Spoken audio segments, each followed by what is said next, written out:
I was planning out a video on some essential oils stuff, but I had to put it on hold when a fan told me to check out the newest Caleb and Sophia video. I gave it a watch, thinking it couldn't possibly be as bad as the anti-gay one they did. I was very wrong. I don't know if it's worse, but it's up there. A close second. So let's take a look at it and see what they're teaching children. Let's get into it.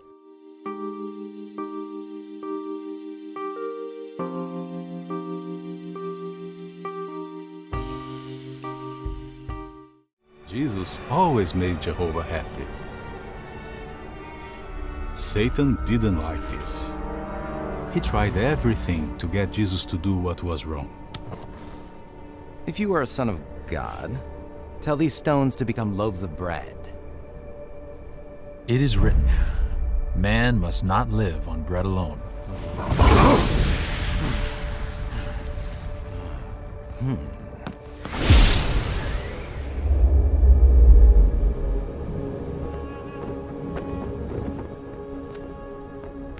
If you are a son of God, throw yourself down.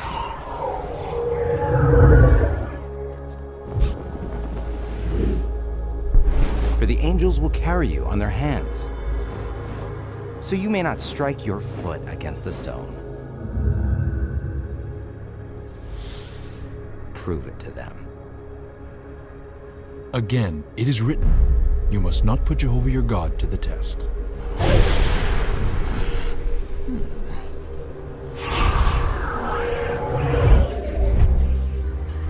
See all this glory.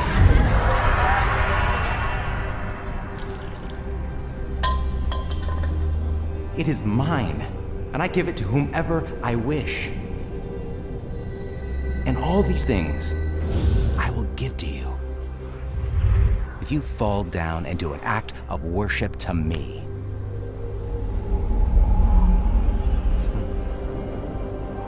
Go away, Satan. For it is written, it is Jehovah your God you must worship, and it is to him alone you must render sacred service. So this is a parable? Lots of people know this one. It's about Jesus going into the wilderness and fasting for a while. And in the Gospels, it talks about how he was approached by Satan and tempted with food and gold and riches and all that junk. Lots of Christians take this to be a story from which they can derive moral value. But Jehovah's Witnesses actually believe this to be a real, literal event. They take the strangest things literally. It's almost like they arbitrarily pick whatever to believe is literal. Anyways, they actually talk about this parable in their new book, Pure Worship of Jehovah. I swear I don't intend to keep plugging my podcast like this. It just seems relevant. So I'll mention it again. I'm giving their new book a read through on my podcast. I read through the book 30 minutes at a time once a week. Links are in the description. The podcast can be found on iTunes, SoundCloud, and YouTube, so give it a listen if you want to see what their new book has to say. They introduced some pretty big changes in it. Anyways, like I was saying, the parable they're talking about here is in their new book. The very first chapter, in fact. Okay, let's continue with the video. Jesus was determined to make Jehovah happy. But this story isn't over. This is your story too. What do you mean, Dad? Well, what you do can make Jehovah happy. Our text this morning, Proverbs 27:11. Do you remember what that says? Oh yeah, it says, "Be wise, my son, and make my heart rejoice." Notice they said, Our text this morning, Proverbs 27:11. Do you remember what that says? The daily text, the thing he mentioned there just now, is a dissection of a different Bible verse for every day of the year, and new ones are released on a yearly basis. The family's supposed to get together and read the text every morning. That's just another subtle hint at something they're supposed to be doing. I know I mention this every time I address this type of propaganda, but I feel like it deserves another mention. This video is produced by Jehovah's Witnesses leadership. Everything in it is designed to evoke a certain feeling. Everything in it is there for a very specific purpose, even down to the music and the sound effects. That mention of the text is just one more example of a subtle hint that they stuck in there. So here we're seeing a quote-unquote temptation that Caleb is having. Of course, Jehovah's Witnesses are complete pacifists, and we see this kid staring at a soldier, longing to be like him, presumably because of some video game he plays. They put up the soldier because they want kids and the kids' parents to know that video games, movies, and TV shows that have soldiers in them are evil. That might feel like an extrapolation. Just wait. We'll get there in a minute and you'll see what I mean. Good memory, Sophia. That scripture is talking about you. What you do every day. Not only big things, but also small things you do can make his heart rejoice.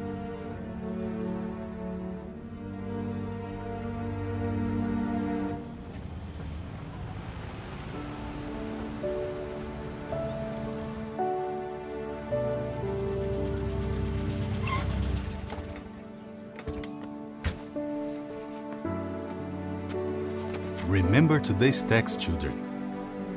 I know you'll make Jehovah happy.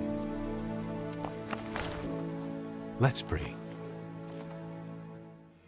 Just make note of that poster for the moment. As I said, they place everything in these videos for a very specific reason. If you see it in frame, then it's because they want to call up certain ideas and emotions in the viewers. But this specific video is mostly designed for Jehovah's Witnesses who are already indoctrinated. They make some videos specifically for public consumption, but this one is a little too on the nose for the regular member of the public. Just like the anti-gay video, members of the general public did not react well to that. They'll typically show the non-controversial ones at the door instead of videos like this one.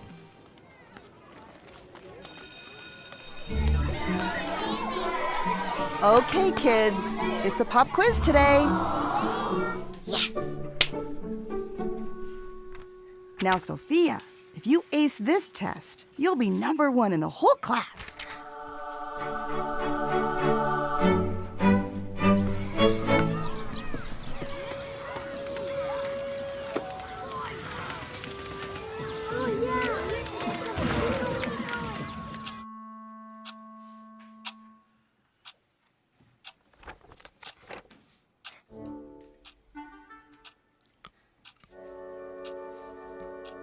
#1 in the whole class.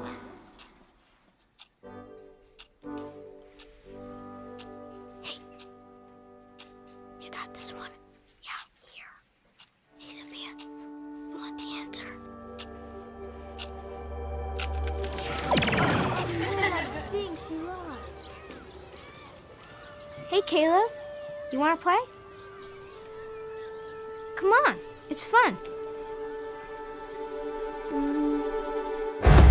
Forget it. He's a loser. Let me play with it. Are you gonna play or not?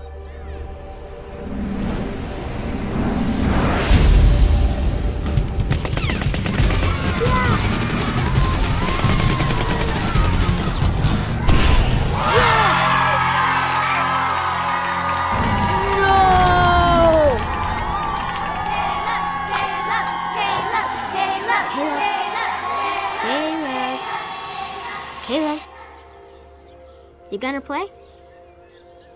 So now it's expanding on each kid's temptation. We'll take them one at a time. Caleb's temptation is to play video games. Notice how everything goes purple when he starts playing. Remember a minute ago when they showed Jesus being tempted by Satan? That's just another subtle part of the propaganda. They display a scene with something that's clearly recognizable as bad, and then they put a dark purple filter over it. Then they show something that's clearly recognizable as good, and they put a bright yellow filter on it. It's just another method of linking certain emotions to what's happening. They're maligning video games here. It doesn't even say what type of video game it is. These are just kids playing some random unnamed game system. That kind of gets under my skin in a more general sense, because some people talk about how bad video games are and how they make people do bad things. To me, that's an equally ridiculous argument as rock music makes people want to sin. Or as the thinking atheist has mentioned that he's been told before, dancing is a vertical expression of a horizontal desire. People will always try to blame something they don't understand for bad behavior. But there are real, actual answers to be had. We don't have to wonder if games make somebody more violent. We could just look at the scientific studies and find out. No more wondering if rock and roll music makes you sin. And for reference, there is no link between violent video games and behavior. I looked it up specifically for this video. It's nothing more than fear-mongering. There's a link to an article in the description, and in that article, there's a link to a scientific research paper showing that there's no link. This is legitimately no different than rock and roll fear-mongering from the 1950s. Okay, let's continue with the video.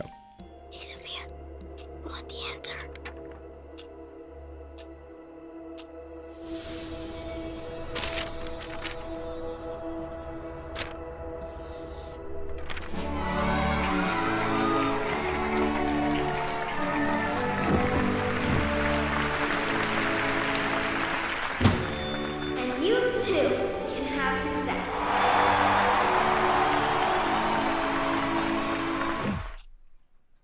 There's that purple filter again. Now at first glance it looks like Sophia's temptation is cheating on a test, right? Sure, cheating is wrong. But is that actually what they're trying to communicate? This is where the propaganda gets really subtle and insidious. Remember earlier when they showed the picture of the person in a graduation cap? And remember when the teacher said, Now, Sophia, if you ace this test, you'll be number 1 in the whole class.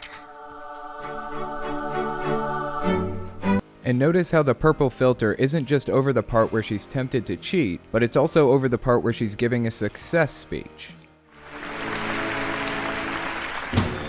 And you too can have success. If that isn't enough to convince you they're saying her temptation is getting an education, just wait. There's more. Let's continue.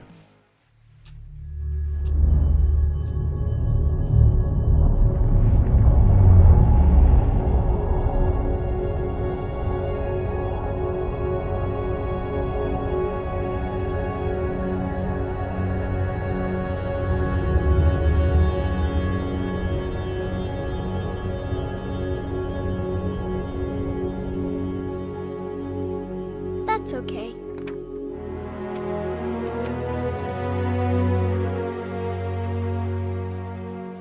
No thanks.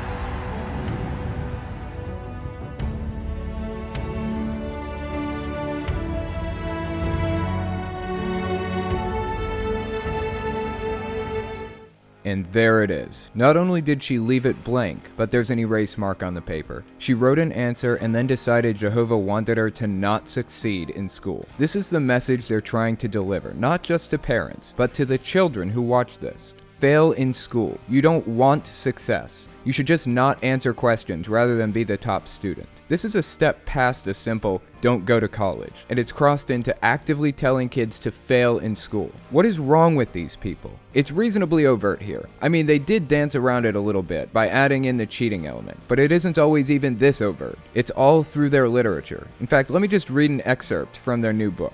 I covered this part on the podcast last night. It's in chapter 1. It's talking about the temptations that Satan was putting Jesus through. It says, Jesus thus rejected the attraction of a prominent but short-lived worldly career and an easy life. That is on the nose if I've ever seen it. They didn't come out and say it in the book, but it's heavily, heavily implied. And that kind of thing is constant. It's all through their literature and culture. Going to college is a waste of time. It's wrong. You don't want to be sitting in a classroom when Armageddon comes, which will be any 5 minutes now. You want to be knocking on doors. Even if you can't pay rent, it doesn't matter. You're making a sacrifice for Jehovah, aka the organization. They use the names interchangeably. Check out this article on their website. It's called, How Do Jehovah's Witnesses View Education? Near the bottom of the article, they have a subheading that says, Higher education can lead to moral and spiritual dangers. Then they list some quote-unquote misconceptions. Misconception 1. Money brings happiness and security. I beg to differ. How can they possibly argue that money doesn't bring security? It absolutely does. Of course, the governing body members behind this article have no idea what it's like to live in the real world. Missing rent because they don't have the money. Getting evicted from their apartment because the people who they grew up trusting inherently told them they don't need a good job. They're safe in Bethel, aka their cult compound. No worries about paying rent there. No concerns about being evicted. They just get their de facto slaves, in mind if not body, to pay for the materials and build it for them, and they're set up for life. Misconception 2. Higher education can provide prestige or status. Actually, they aren't disputing that. They go into more detail in the paragraph below it. They quote somebody named Nina Gillowry, a former prime minister of Georgia apparently, as saying, young people who did not get a degree were a disgrace to their families. Then the paragraph says, the Bible warns against seeking prominence in this world.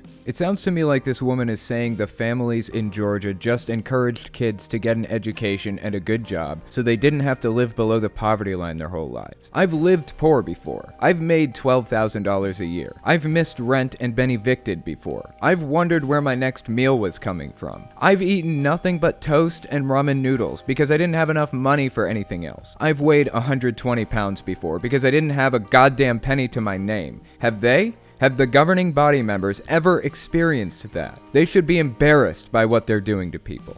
Misconception 3. Each person should set his own standards of right and wrong. The paragraph says, in the university environment, practices that God condemns, such as drunkenness, drug use, and sex outside marriage, are often common and even encouraged. I knew a ton of people who weren't into that kind of stuff. They were there to learn and nothing else. It seemed like they'd benefit more from having an educated population who made lots of money than to cripple their members financially, and in turn themselves. They've found ways around that by having their members build kingdom halls and then selling them off. So really, the only people who suffer are the kids who grow up believing university is bad. And finally, here's the fourth alleged misconception. Higher education is the best way to improve the world. The paragraph says, we recognize that many pursue higher education not to gain wealth, prestige, or illicit pleasure, but to improve themselves and the world. These are noble goals, but Jehovah's Witnesses have chosen a different path. Then they go on to basically say that they improve the world by spreading the good news, not by ending hunger or finding a cure for cancer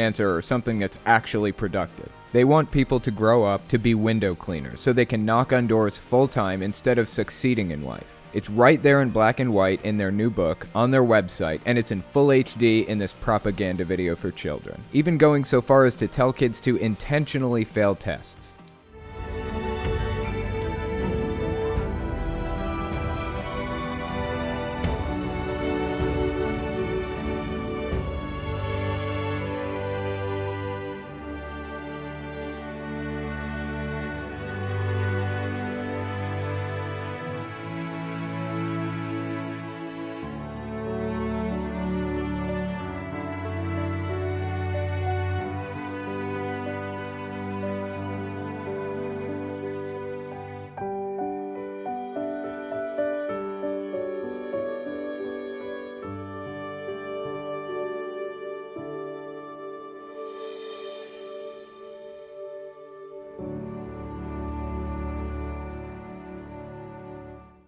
And finally, as one last dig, they show that God is watching everything they do. If you do something wrong, He'll be watching. Don't disappoint Him. They drive that point home pretty hard, and really they have been since I was little. In fact, I've told this story before, but when my sister was little, like 8 or something, my mom caught her changing clothes under the kitchen table because she didn't want Jehovah to see. My mom lapped that up, thought it was the cutest thing ever. In reality, she was observing the consequences of mentally and emotionally scarring a child, making her think that everything she said and did was being watched and judged. Does anybody doubt this is child abuse at this point? I'm not going to go as far as to say that all religion is child abuse. I don't think I feel that way. Sometimes religious belief is mostly benign, but there is a line, and Jehovah's Witnesses have crossed it. The sad part is that they've been crossing it for years, and there's nothing anybody can do to stop them, at least right now. The best we can do is talk about it. Understand that it's happening, and that it isn't okay. Spread awareness about it. I won't stop talking about it as long as there's air in my lungs. Anyways, that's all I've got for you. Don't forget to follow me on Patreon.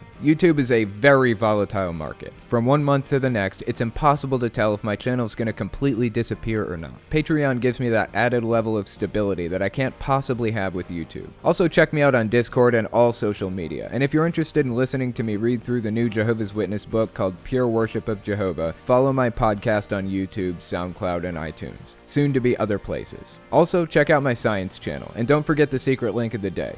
Thanks for watching, guys.